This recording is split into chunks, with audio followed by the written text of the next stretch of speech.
बिझनेसमध्ये तुमच्याकडे कोणत्या क्वालिटीज असल्या पाहिजेत? जसं तुझे कनेक्शन्स खूप आहेत, ओके. प्लस तुझं कम्युनिकेशन चांगलं आहे. त्यामुळे तुझे कॉन्टॅक्ट्स होते, त्याचा पण तुला फायदा झाला भरपूर. या व्यवसायासाठी. कसं झालं बांधकाम व्यवसायामध्ये माझा एंट्री मारण्याची माझी पहिली वेळ म्हणजे माझा मित्र माझ्या पाठीशी उभा होता. अशोक सिंग. अशोक सिंग आणि सुजित नलावडे यांचा एक मला मोठा पाठिंबा होता आणि रोहित काळे आमचे पार्टनर आहेत.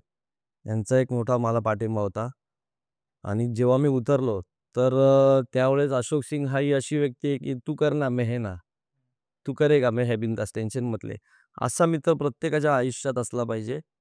तो माझ्या पाठीशी असल्यामुळे मला त्यावेळेस खूप गोष्टी शिकायला भेटल्या आणि शिकायला भेटल्या तर आहेच, परत प्लस त्याबरोबर मी ऑन ग्राउंड राहून तिथे काम करून घ्यायला शिकलो. म्हणजे मी सकाळी डबा घेऊन जायचो. म्हणजे आपण कसं जॉबला जातो, तसा 10 वाजता 9 वाजता निघायचो. रात्री 6:00-6:30ला साईटवरून निघायचो मग. मग त्यामुळे दिवसभरात तिथे काय काम चालतं मी 0 टू केलेलं काम आहे. बरोबर. पूर्ण खुदाईपासून पूर्ण बिल्डिंग बनेपर्यंत तिथे थांबून काम केलेलं आहे. अच्छा. कारण की नॉलेज घेण्यासाठी आपल्याला पूर्ण 0 टू 100 नॉलेज पाहिजे कोणत्याही व्यवसायात उतरताना.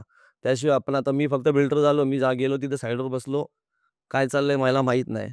तसं काम होऊन जमणारच नाही. फक्त नाही तर माझ्याकडे पैसा आहे, मी टाकला आणि मी घरात बसलोय. तशी बिल्डिंग बांधली जात नाही. बरोबर. आपल्याला तिथे ग्राउंडवर स्टार्टिंगला जेव्हा आपण नॉलेज येईपर्यंत आपल्याला तिथे माहीत पाहिजे.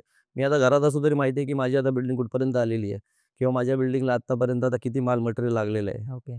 ते तुम्हाला पहिलं लक्ष द्यायला दिलं पाहिजे आणि कॉन्टॅक्ट्समध्ये बघायला गेलं तर आपण जसं-जसं प्रत्येक पाण्यात कसं उडी मारल्यावर पोहायला शिकतो. तसंच या गोष्टींमध्ये जेव्हा आपण आतमध्ये मी जेव्हा मुरत गेलो, तेव्हा माझ्या के-डी-एम-सी वाल्यांशी ओळख होत गेली किंवा अधिकाऱ्यांची ओळख होत गेली. आप जेव्हा आपली प्रतिष्ठा वाढत जाते, तसे-तसे आपले कॉन्टॅक्ट पण वाढत जातात. बरोबर. पॉलिटिशियन्स असू दे किंवा कोणत्याही क्षेत्रातली मोठी माणसं असू दे, त्यांच्याशी आपले कॉन्टॅक्ट वाढत जातात आणि आपलं सगळ्यांशी बोलणं चालणं गोड असल्यामुळे आपल्याला कधी काही कामामध्ये कोणत्या अडचणी नाही आल्या. आपल्याला सगळ्यांनी मदतच केली आहे. काही अडचणी आल्या आपण पण प्रत्येक गोष्टीला इग्नोर करत जायचं. इग्नोर करत गेले, की जे डोक्यात ठेवलं, की मग ते आपल्याला तोच विचार करत जातो. बरोबर. माइंडसेट असं असेल, की हां, चल हा आहे ना, चल याला साईडला ठेवून आपण पुढचं काम करू. ते करत गेले, की बरोबर सगळी कामं होतात. अरे वाह!